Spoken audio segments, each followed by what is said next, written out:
Students, Shrimati मोहरी देवी Tapadia girls college Jaswantgarh के इस यूट्यूब चैनल पर आप सभी का हार्दिक स्वागत है। हम पढ़ रहे हैं कॉरपोरेट अकाउंटिंग और इसमें हम पढ़ रहे हैं वैल्यूएशन ऑफ गुडविल, ख्याति का मूल्यांकन। तो पिछली कक्षाओं में हमने बात की कि ख्याति का जो अंतिम प्रभाव है वह व्यवसाय के लाभों पर पड़ता है। तो ख्याति के मूल्यांकन के लिए लाभों को आधार बनाया जाता है, लाभों के आधार पर ख्याति का मूल्यांकन किया जाता है। तो ख्याति का मूल्यांकन करने के लिए दो आधार अपनाए जाते हैं। ख्याति के मूल्यांकन के लिए दो आधार अपनाए जाते हैं, basis of valuation of goodwill, जिनमें पहला है फ्यूचर मेंटेनेबल प्रॉफिट्स, भविष्य में कायम रहने वाले लाभ, और फ्यूचर मेंटेनेबल प्रॉफिट्स को एक्चुअल एवरेज प्रॉफिट्स भी कहा जाता है, क्योंकि पिछले वर्षों के औसत लाभों के आधार पर ही भविष्य में कायम रहने वाले लाभ ज्ञात किए जाते हैं। इसलिए फ्यूचर मेंटेनेबल प्रॉफिट्स को और एक्चुअल एवरेज प्रॉफिट्स, वास्तविक औसत लाभ भी इनको कहा जाता है। तो पहला आधार है फ्यूचर मेंटेनेबल प्रॉफिट या एक्चुअल एवरेज प्रॉफिट, इनके आधार पर ख्याति का मूल्यांकन किया जा सकता है। और जो दूसरा आधार है वो होता है सुपर प्रॉफिट्स, अधिलाभों के आधार पर भी ख्याति का मूल्यांकन किया जा सकता है।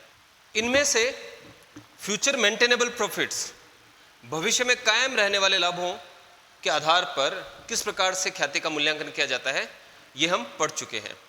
पिछली कक्षाओं में हमने बात की कि भविष्य में कायम रहने वाले लाभों की गणना किस प्रकार से की जाती है, कौन कौन से स्टेप फ्यूचर मेंटेनेबल प्रॉफिट की कैलकुलेशन के लिए काम में लिए जाते हैं। और फिर एक क्लास में हमने फ्यूचर मेंटेनेबल प्रॉफिट से रिलेटेड एक प्रैक्टिकल क्वेश्चन भी सोल्व किया था। तो फ्यूचर मेंटेनेबल प्रॉफिट्स हम पढ़ चुके हैं। आज की क्लास में हम बात करेंगे सुपर प्रॉफिट्स की, अधिलाभों की। तो आज की क्लास में हम बात करेंगे कि किस प्रकार से सुपर प्रॉफिट्स कैलकुलेट किए जाते हैं, अधिलाभ किस प्रकार से ज्ञात किए जाते हैं। तो सुपर प्रॉफिट्स का फॉर्मूला है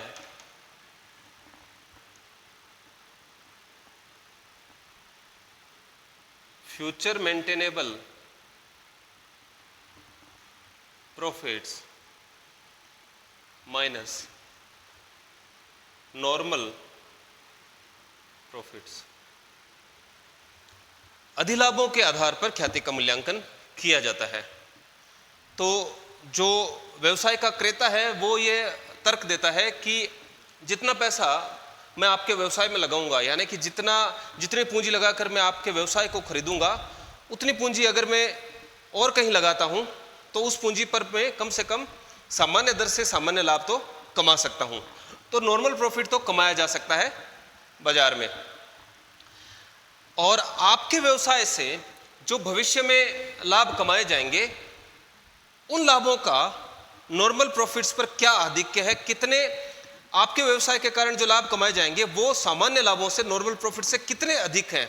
और वो अधिलाभ ही आपकी ख्याति प्रदर्शित करते हैं कि नॉर्मल प्रॉफिट से जितने अधिक लाभ कमाए जाएंगे वो आपकी ख्याति के कारण ही कमाए जाएंगे। इसलिए जो ख्याति का मूल्य है हम अधिलाभों के आधार पर निर्धारित करेंगे।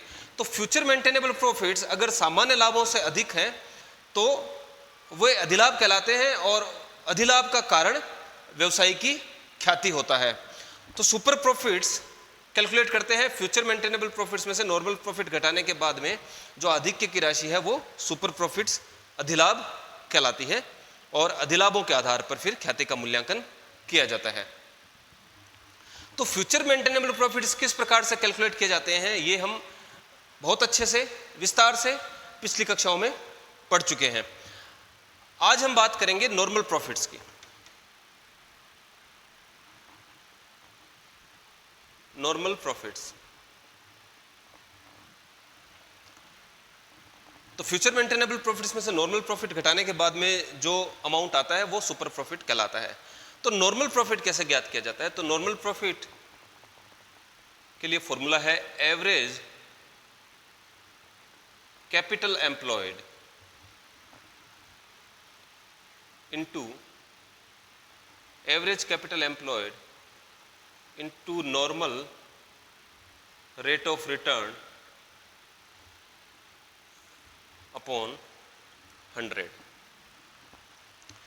बाजार में सामान्य प्रत्याय की दर, सामान्य लाभ की दर एक प्रचलित दर होती है और उस दर के आधार पर औसत विनियोजित पूंजी से हम नॉर्मल प्रॉफिट्स ज्ञात करते हैं। तो नॉर्मल रेट ऑफ रिटर्न हमको क्वेश्चन में दी हुई होगी, हमको एवरेज कैपिटल एम्प्लॉयड कैलकुलेट करना होगा। तो एवरेज कैपिटल एम्प्लॉयड कैसे कैलकुलेट करते हैं? तो average capital employed opening capital employed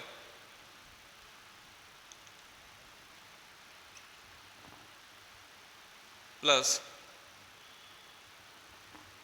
opening capital employed plus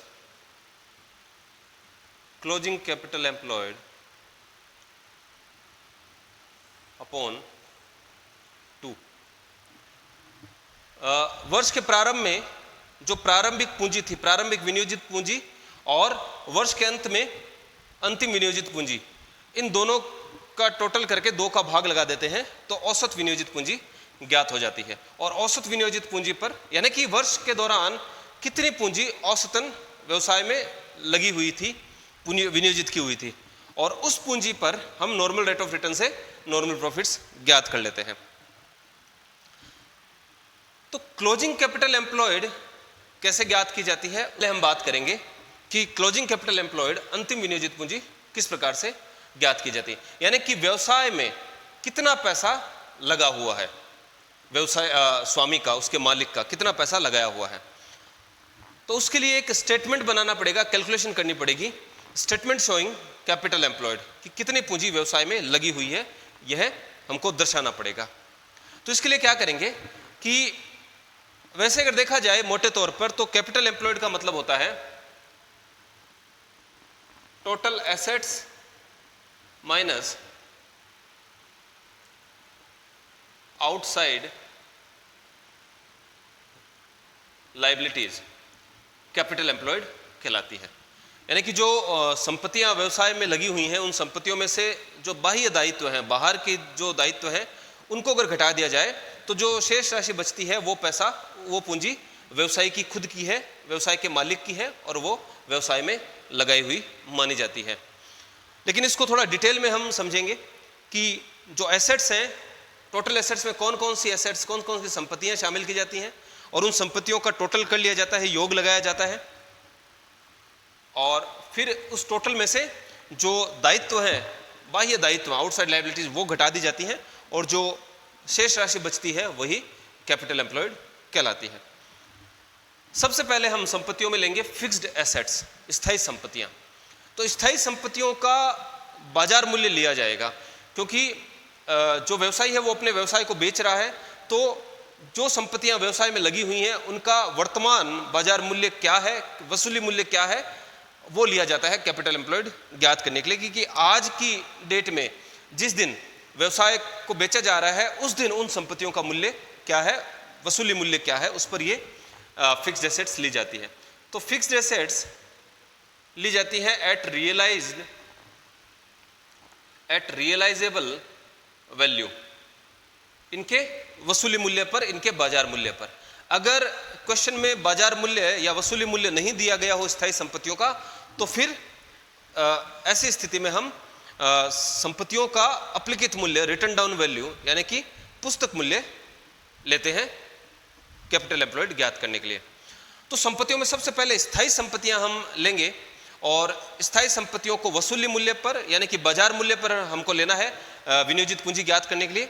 अगर प्रश्न में बाजार मूल्य या वसूली मूल्य नहीं दिया गया हो तो फिर हम संपत्तियों का, स्थायी संपत्तियों का पुस्तक मूल्य या अप्लिखित मूल्य काम में लेते हैं। इसके बाद हम इसमें जोड़ेंगे करंट एसेट्स, चालू संपत्तियां। करंट एसेट्स में डेटर्स, स्टॉक, कैश आदि शामिल किए जाते हैं। और करंट एसेट्स आफ्टर प्रोविजंस लेंगे, आफ्टर प्रोविजंस।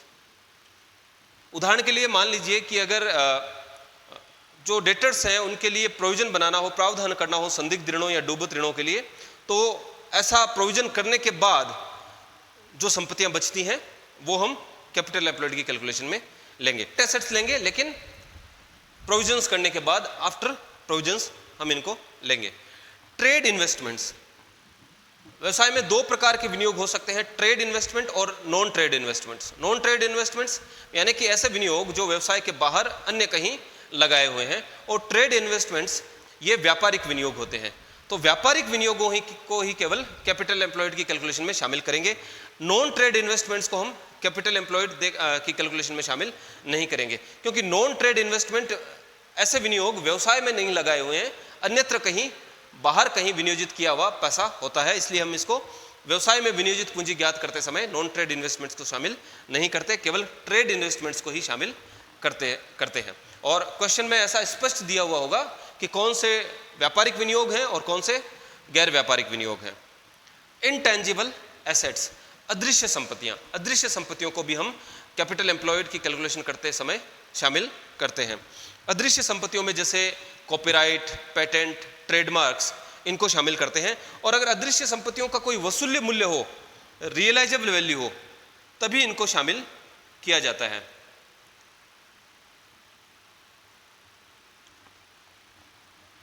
इंटेंजिबल एसेट्स यानी अदृश्य संपत्तियों का अगर कोई पुस्तक मूल्य दिया हुआ हो क्वेश्चन में, तब इनको कैपिटल एम्प्लॉयड की कैलकुलेशन में शामिल नहीं किया जाता।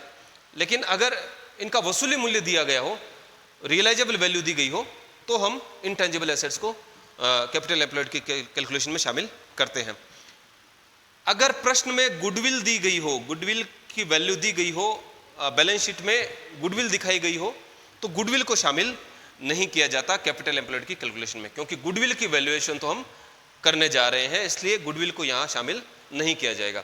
जो गुडविल की वैल्यू क्वेश्चन में दी हुई है उसको हमको नहीं मानना है, हमको फिर अपने हिसाब से गुडविल की वैल्यूएशन करनी है।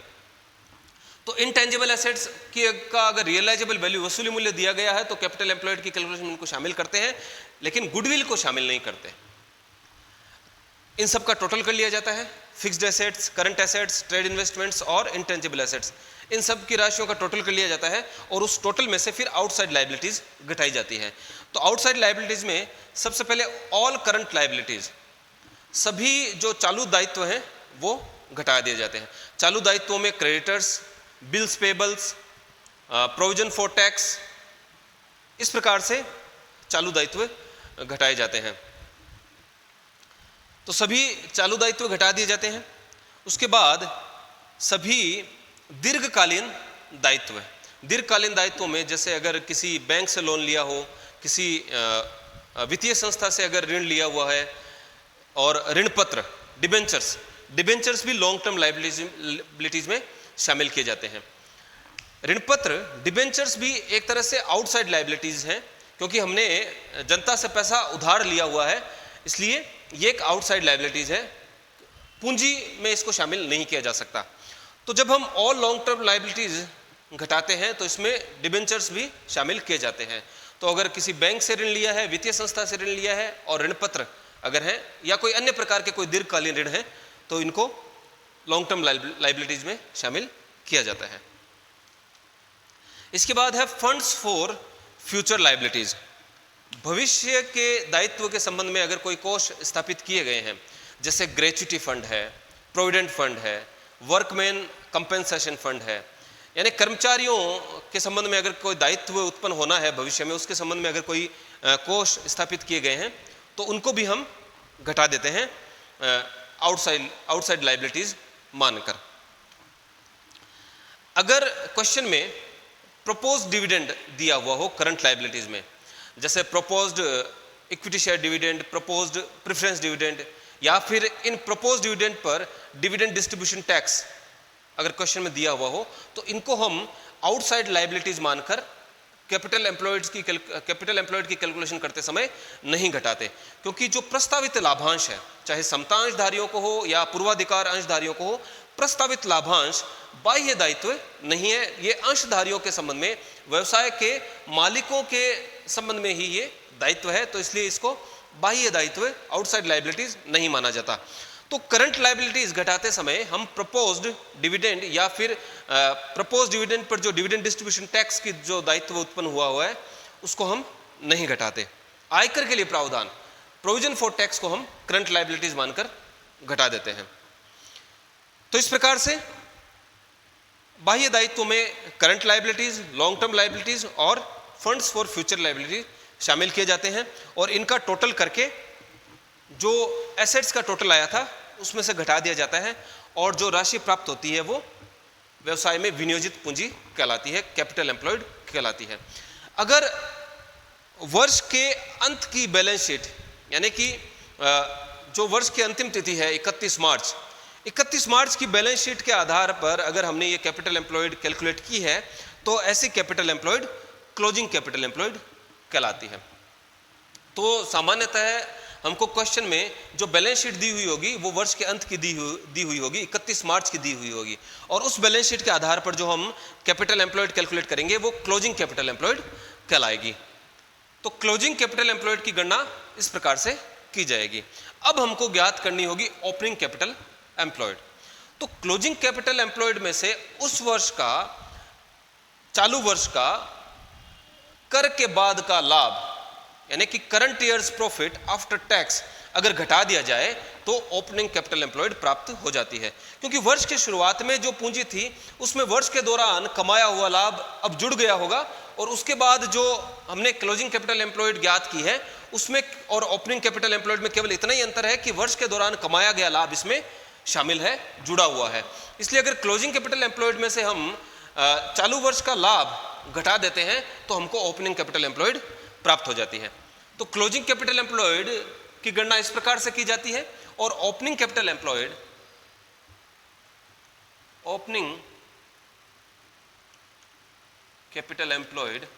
हम कैलकुलेट करते हैं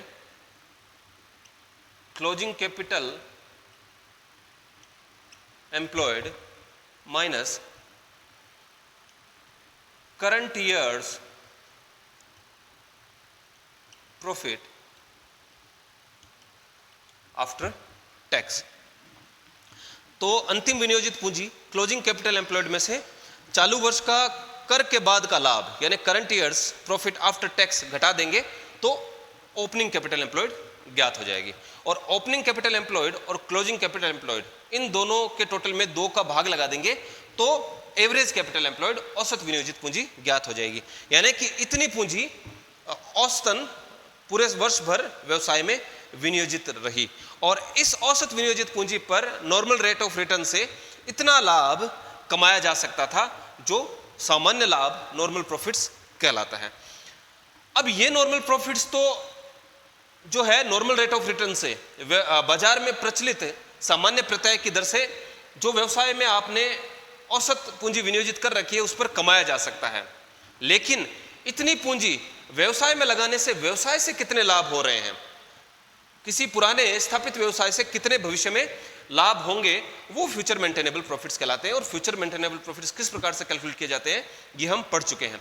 तो फ्यूचर मेंटेनेबल प्रॉफिट्स में से नॉर्मल प्रॉफिट्स घटा दिए जाएं तो जो सरप्लस अमाउंट है, जो आधिक्य की राशि है, वह सुपर प्रॉफिट्स कहलाती है। और ये सुपर प्रॉफिट्स का कारण है पुराने प्रतिष्ठित स्थापित जमे जमाए व्यवसाय की ख्याति। उसकी ख्याति की वजह से ही नॉर्मल प्रॉफिट से ज्यादा प्रॉफिट हो रहे हैं और फिर इन सुपर प्रॉफिट्स के आधार पर ख्याति के मूल्यांकन की किसी भी एक विधि को अपनाते हुए हम ख्याति का मूल्य ज्ञात करते हैं। इसके संबंध में एक प्रैक्टिकल क्वेश्चन हम अगली क्लास में करेंगे। आज के लिए इतना ही। मैं आशा करता हूं कि आज की क्लास में हमने जो पढ़ा आपको अच्छे से समझ में आया होगा। इस वीडियो को लाइक कीजिए, शेयर कीजिए, हमारे YouTube चैनल को सब्सक्राइब कीजिए। धन्यवाद।